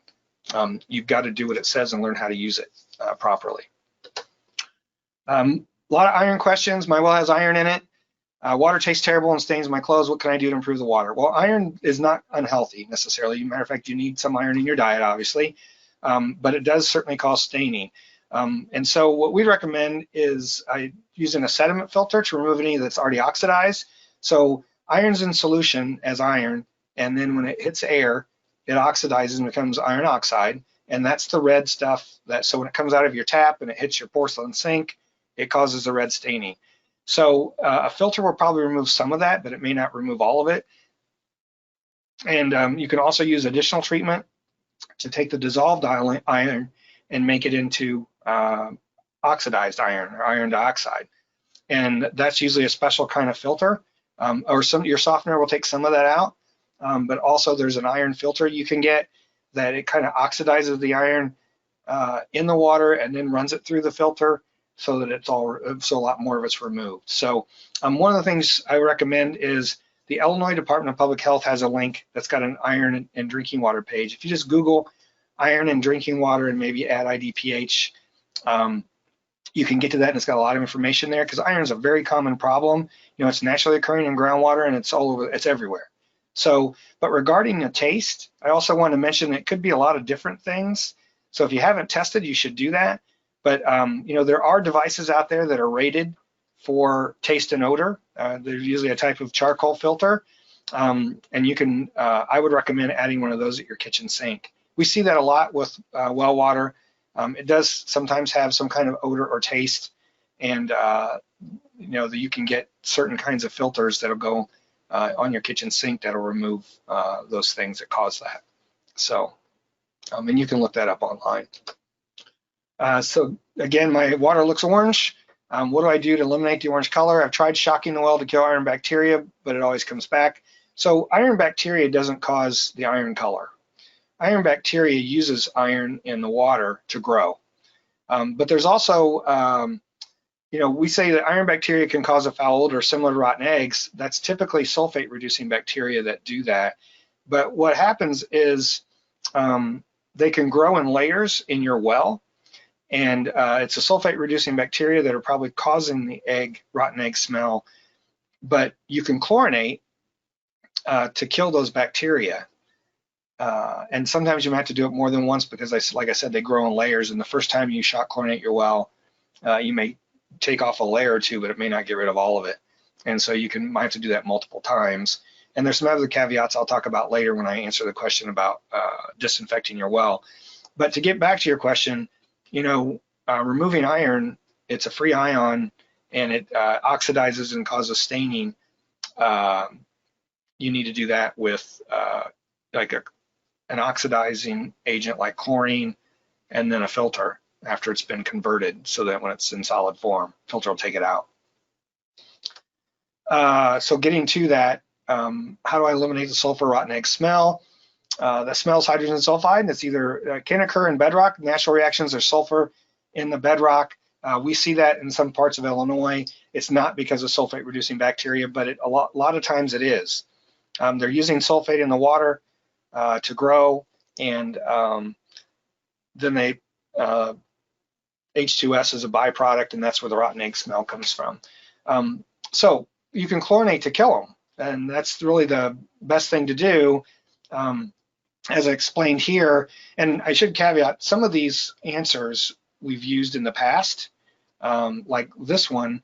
We partly use the information from Minnesota's, they have a webpage, why does my well smell like rotten eggs? But we've also answered this a similar question on one of our previous webinars. And I should use this information at the bottom now to make a little plug for that. For each of these webinars, like the one we're doing today, the first half is canned material, if you will, that we put together, and the second half are these questions. The questions are different every time. Not totally different, but there's always different questions. So it's worth your time to go back through our old webinars, even if you go to all the Well Care 101 videos that we have, and there's probably 10 of them by now. The first half is very similar information, but the back half is all these answers to different questions, and you're going to get questions every time that are not in the other ones. Some are, because we get asked those every time, but it's worth your time, and I just wanted to make a note of that. So, yeah, okay. So for instance, if you have sediment in well water, just like iron in well water. So this particular picture is of a 5-micron filter. The white one is obviously a new one, and the one that looks black is one that was in this guy's, he had this 5-micron filter in line for about 2 months. So this is a groundwater well near Champaign. All the black is mostly iron and manganese, and it does get oxidized before it gets to the filter, so that's why the filter's catching it all. But if you have sediment, and this question here was just about sediment, you should, a 5-micron filter should do the work, and it's a simple replacing a cartridge as often as it needs to, and you may get side benefit, like in this case, because the iron and manganese were already converted to the solid form. It's also removing some of that. And so, and if a 5-micron filter doesn't work, if it's a really small sediment of some sort, which it'd have to be really fine to get through there, they do make finer sediment filters. So I left this question in from a previous webinar because it's really useful to describe as part of this program. So how exactly do sealed wells get contaminated? Well, it means they're probably not sealed. So, it occurs either when the well isn't properly constructed, so near the top, the well has some kind of pathway in, or it could be that the water is coming from a very shallow source that could be near a bacteria source, and that's typically going to be a septic tank or a feedlot or some kind of livestock enclosure. So you need to really understand where your well gets its water from, how deep, your local geology. And so if it's a shallow well, it's probably getting water from the water table. Sometimes those are all clay and material that doesn't transmit water, and then there's a little thin sand lens, especially in glacial tills, where all the water is coming into the well. So it might only be 3 inches thick, but that could extend for 300 yards in any given direction. And if that's the case, it could run under where if you have livestock or a septic system, and water could be getting into that thin sand lens. And then when you pump your well and lower the water level, all the water starts heading towards your well to fill that back in. And so sand points are another problem. Again, they're shallow, they have no grout, and so they're easily contaminated, and again, a source nearby. So there's also, vulnerable geology, karst geology, which is bedrock that has a lot of sinkholes, fractures that are near the surface, or highly permeable soils like sandy aquifers at the surface along some of the major rivers. You'll see the bottom ground is all, might be 2 miles wide or even wider than that, and it's all sand. So any homes down on that low ground may have all sand. And so it's highly permeable. Anytime there's a flood, the aquifer gets inundated with new material. Or the last thing is if it's not sealed properly at the surface, cracked casing. This is a tree root example. I had someone send me a picture or tell me there are wells in our front yard. There's nothing around it, and yet it keeps coming back positive for bacteria even after I've shock chlorinated it several times. So I asked them to send me a picture, and there's nothing around it but an 18-inch diameter tree about 2 feet from the well, and it's a PVC casing. So I told them as that tree grew, it likely found some of the roots found their way around the annulus of the well casing, and then as the roots got bigger and bigger, they squeezed that casing and cracked it. And so now you have tree roots, which have a lot of bacteria issues, and life on them is probably why you have your issue. And as far as the Nebraska grout study, the state of Nebraska did a study looking at different types of grout and how they work in a well by using a clear casing and then videoing it. And what they found was that in some geologies, the grout, the clay that's put around the well bore, around the well casing in the well bore, didn't stay in place. It went out into the formation, into the geology. And so you actually don't have a sealed annulus like you think you do. And so there's a lot of good information about that. If you just Google Nebraska grout study, there's a lot of stuff there. We really thought a lot of states would change their rules on grout after that study came out in like 2006, I think. Only Nebraska did, and I believe the state of New Mexico emailed me late this last year that they were going to change their rules based on that as well, but no one else has. So, and again, we've already talked about the sanitary well cap. What's an acceptable well design for a new well cover? Well, there's construction code that dictates that in most states, and I would say that if you're in one of the states that doesn't, I would still use the neighboring state's rules to make sure you're using something that properly seals the well. And if you already have, and that's kind of if it's a new well, but even if you have an existing well, what we see is that many problems are caused by wells that are improperly sealed. So it's really likely that if you have contamination, it's going to be your source, and I would fix it and bring it up to code. There are some things I should, what are some things I should plan for building a new well in Kendall County, Illinois? I've never lived or owned in a home before. So there are a lot of things to consider, way more than I could put on here. And so really the first thing to do is take our class. And I don't mean that as self-serving. I mean, really, it'll give you a good background for what you need to do and what you need to understand. There's even a list of things you should ask a drilling contractor before you decide you're going to use them or not. We recommend things like talk to your neighbors. You can contact the state. You're in Illinois. You can contact us at the State Water Survey. Tell us the location of where you're going to drill your well, and we can send you well logs for the nearby, within a mile. They're public record, and we house them. We're the state repository for those logs. And so there's a lot of things you can do to be prepared and understand. We can even look at water quality information. Also talk to the Kendall County Health Department, ask them what they recommend, what advice they may have. It's best to be informed before you get started. We had a person who there's not a lot of testing required to put in a new well in Illinois. And a number of years ago, we had somebody in Macon County who their well was only tested for coliform and nitrate when they bought this house. They had 4 kids, and like 4 years after they purchased their house, they decided to get a more comprehensive water sample and found out they had arsenic at 150 ppb, which is 15 times the health standard. So this person called me and tore me a new one, if you will, because why isn't the state doing more to protect you? Why are me and my family? We've been drinking this for 4 years. What kind of damage? All those things. And what I told her is they're very unlikely in the state of Illinois that our legislature is going to pass those kind of rules. And so you're on your own, and you have to be diligent, and you need to take it on your own back to protect yourself and your family. That's the whole point of why this class is important. And so that's what you need to do. You need to understand what your responsibilities are and be a good steward of your well. Well disinfection. We get asked tons of questions about how to shock chlorinate my well every time. So I just chose one. How often should I shock chlorinate my well? Well, you should only chlorinate your well whenever you have a sample that says you've had bacteria.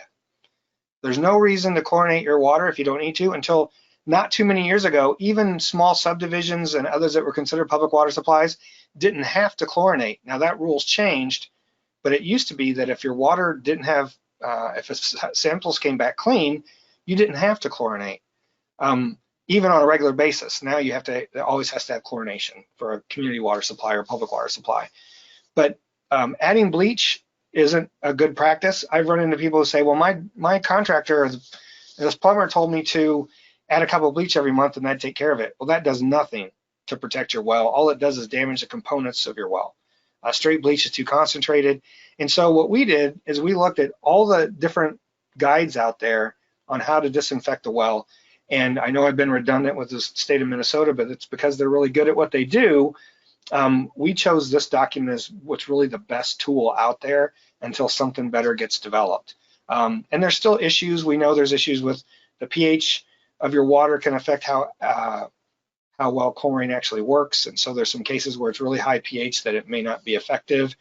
But as a general practice, this is the document we recommend you use. And if you go on our website under the resources, under lesson 10 is about water treatment solutions. We link to this document there. And that's where you should go get that. But it goes step by step through how to disinfect your well. If you need to shock chlorinate it, why you mix it in a bucket with water and only pour so much in at a time so that you're getting the right concentration, not pouring 5% bleach in directly. A lot of other things, even what to do with your treatment equipment, whether you need to take it offline or not. You can look at the manufacturer's recommendations. If you don't have those anymore, you can find those on Water Quality Association's webpage, wqa.org, right there, as it mentions on this document. So there's a lot of things to do there to do it right. But going back to the disinfection, the general way you would want to do that is you pour enough chlorine in your well based on the diameter and depth of your well so that I got the right concentration of chlorine in there. Then you run it through a hose back into your well so you can circulate it and you're sure you've got all the casing and pump equipment inside disinfected. Then you shut it off, and then you open every tap in your home, every shower, toilet, sink, everything, run them until you smell chlorine, and then shut it off. And then you let it sit overnight. And overnight's a general term. Some say at least 5 hours, some say at least 8 hours.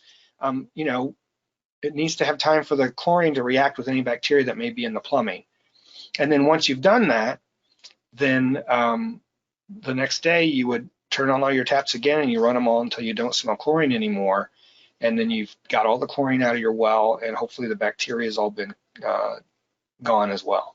And that's kind of the general practice, but follow that guide. And so as far as, I've left this up for a minute, but there are some things you need to be aware of. There can be buildup of bacteria in layers. So if you have a positive result after you've chlorinated, you may just have to do it again. And that's, just the way it works. And that's not typical. A lot of times If you have a positive bacteria hit, you can get rid of it. There could be a continuous source. If, I mentioned the 3-inch thick sand lens that goes over to someone's septic system. If that's the case and you have a continuous source providing bacteria to your well, it doesn't matter how many times you disinfect, eventually it's going to come back in because it's flowing to your well from farther than what your disinfection actually can work. So in those cases, you need continuous disinfection.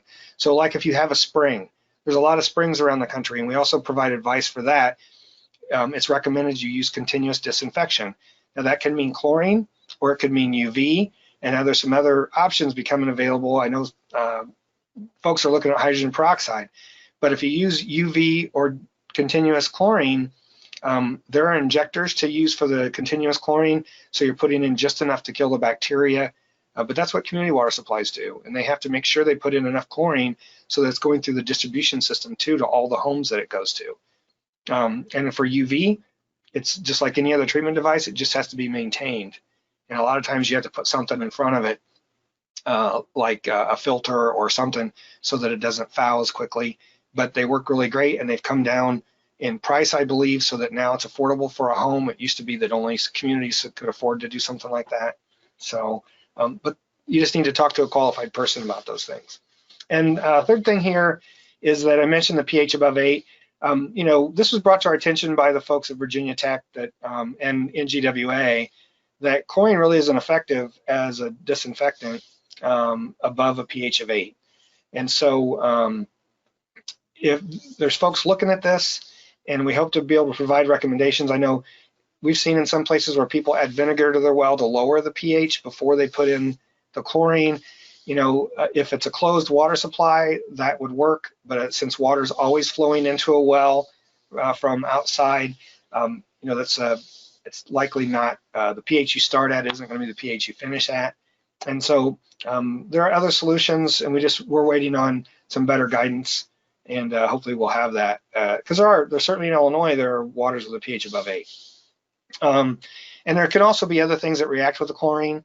So if you have certain kinds of chemicals, or not chemicals, but constituents, so naturally occurring things that aren't necessarily harmful, but they react with the chlorine, they can cause it to use up some of the chlorine and need a higher dose. And so like if you put in the dose that you think is right based on the guidance, and when you try to run it through your kitchen and all your taps in your home, and you don't ever smell chlorine, that means you're going to have to add a higher dose, because you need to be able to smell it to know that it's there and doing this job. So where to sample? I know I'm running along, and I apologize. So we suggest that you sample in 2 places: at your kitchen tap where you're getting your drinking water, and an outside spigot or hydrant where it's before any kind of treatment or really going through your premise plumbing. And the reason we do that is because we use the water quality information from the outside spigot.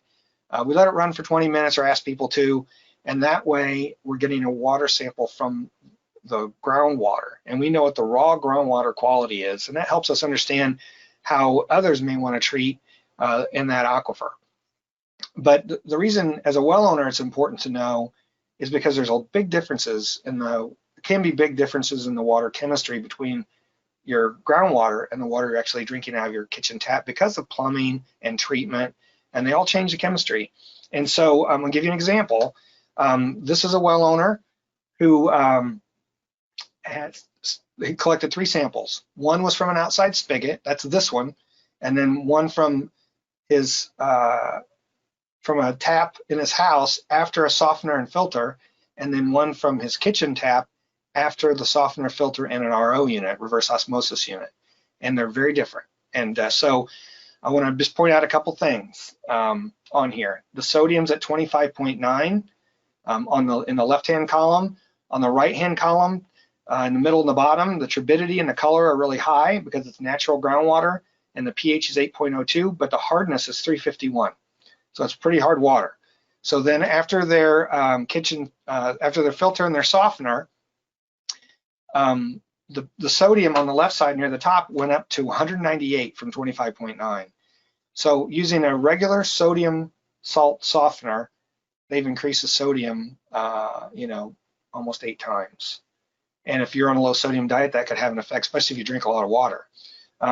But you look on the right side here, the turbidity and the color went way down like they should because of the filter, and it's oxidized and got rid of a lot of stuff. And you can see everything else. The iron is way down, all those things. And the hardness is 0.68 where it was 351. So the softener is doing its job.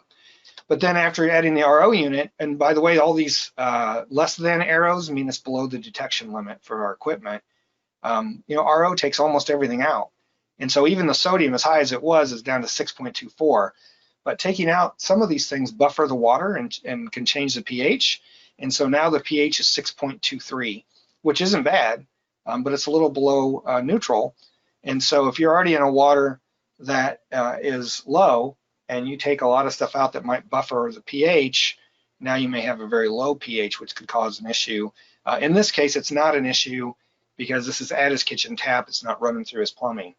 But anyone who maybe had a whole house or a point of entry unit, it could really affect if he has copper or lead pipes, how that might affect things. So it's great information. It's great that he did this because we wouldn't have I didn't realize it, honestly. I'm not in the chemistry group, and I just know enough to be dangerous. So it's really cool, though, that water can change so rapidly and what you're actually drinking can be so different. Just a couple more slides. We had a couple questions about emerging contaminants and PFAS in particular. And so it's changing really quickly. The typical way the EPA develops a rule is they have communities test it and they look at how often it occurs and a bunch of other things. It's like a 10-year process before they create a rule on any compound.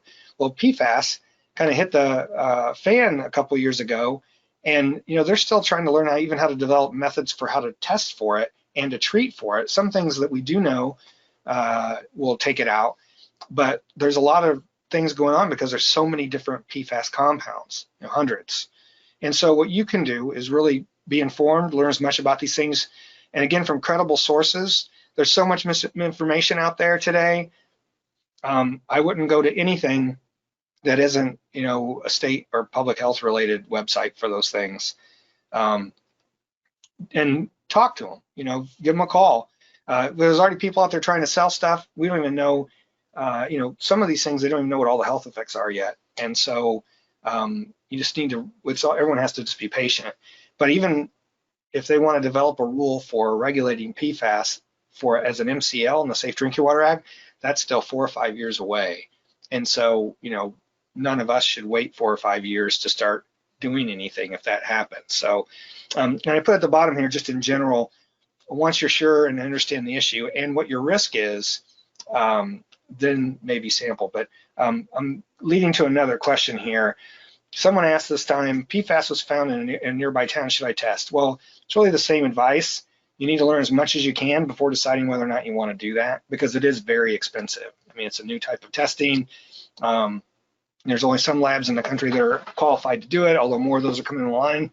But you need to do your due diligence and find out if the community is on groundwater, for one thing, because PFAS can be a surface water contaminant. When I think it's the Snake River in Virginia or West Virginia was contaminated a few years ago, that's really one of the first times it was Gen X, which is a PFAS compound.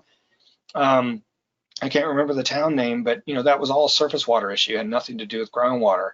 And so, one, you need to be sure that it is a groundwater problem and that it's, there's folks you can ask, including your state primacy agency. If a community has PFAS problems, then the folks that regulate that community in your state, in Illinois, it's the Illinois EPA.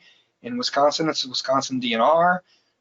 In Minnesota, it's the Minnesota Department of Health. It just depends who regulates community drinking water supplies. Call them and ask if you need to be concerned.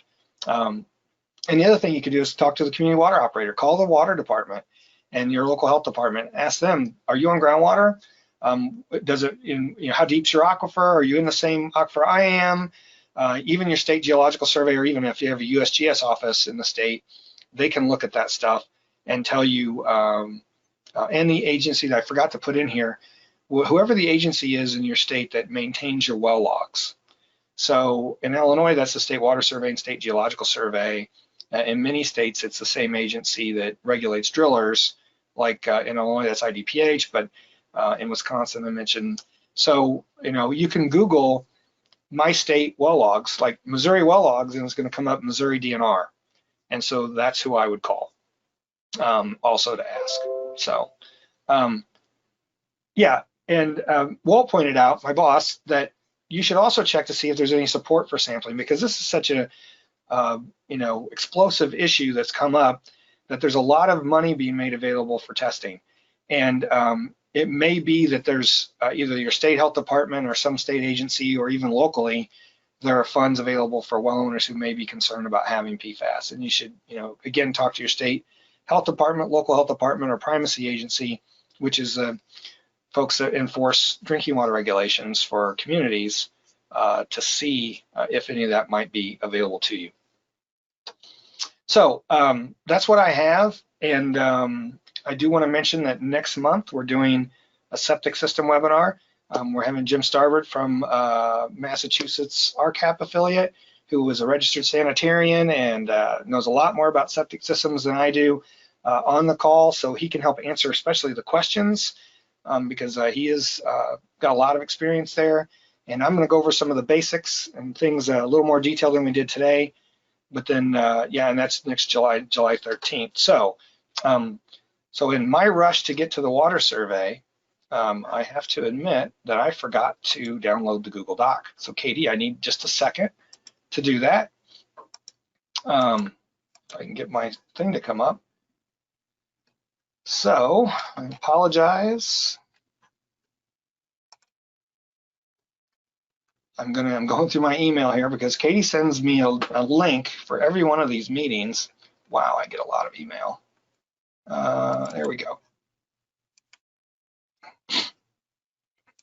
And so I am going to make this larger so that everybody can see it.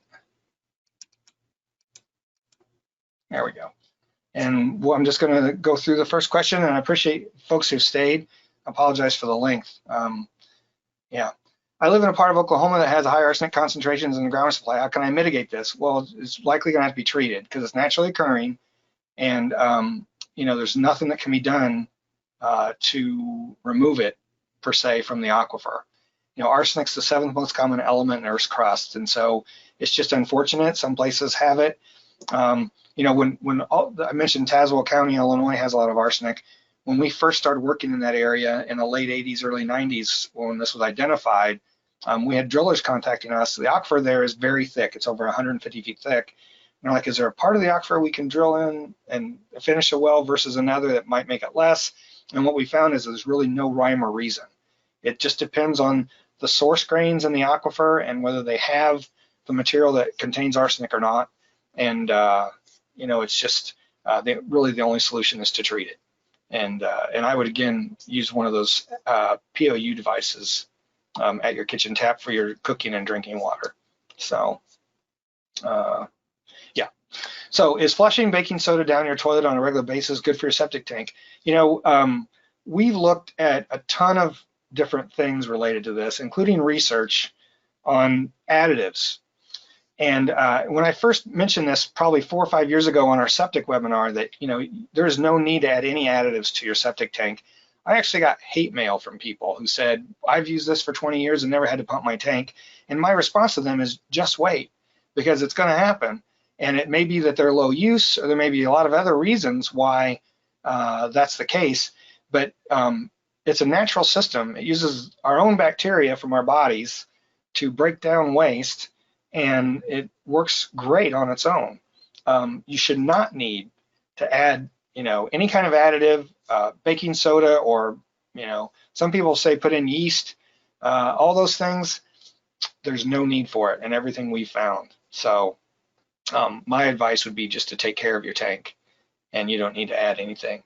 And I don't, chemically, if our one of our chemists were here, they could probably tell you what baking soda does in a system like that, and I can't, unfortunately. But I wouldn't add anything that's not supposed to be there. So, what maintenance should I do on a well pump? I don't know that there is any well maintenance to do, especially for a home well.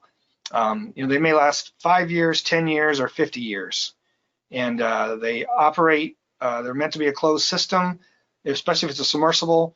There's no reason to pull it. You know, I have a buddy that lives out in the country, and he bought a house probably 25 years ago, and it had like a 30-year-old pump in his basement. So it was just a suction pump, and it just went out 2 or 3 years ago. So it lasted 50 some years. So we went and bought a new one and put it in place. And, you know, we asked, actually, Katie sent an email out to a bunch of random drillers around the country and asked a bunch of questions like, how much would it cost to drill a well that's in bedrock 200 feet deep with steel pipe? And just so we could get an idea of how different it is in different parts of the country. And we also asked how long should a well pump last or a well last? And so, you know, the answers were all over the map from like 8 to 25 years. But, you know, it's meant to last, and it shouldn't, I don't know that there's any maintenance you need to do. So, okay. That's all we have for today. I appreciate everybody's patience, and thanks for being on the webinar. And if you have any further questions, let me scroll this down. You can email us at info@privatewellclass.org. And again, I haven't given Katie the PDF of the slide deck yet, but I will do that when we get off the webinar. And then if you, once this is all done and the recording's done, eventually that will be up and on our webinars page as well. So thanks for attending. And again, if you have any additional questions, please reach out. You will get an email from GoToWebinar that's automatic that comes back to me. If you have any thoughts or questions or comments about today's webinar, please feel free. They come directly to me. So thanks for all your time.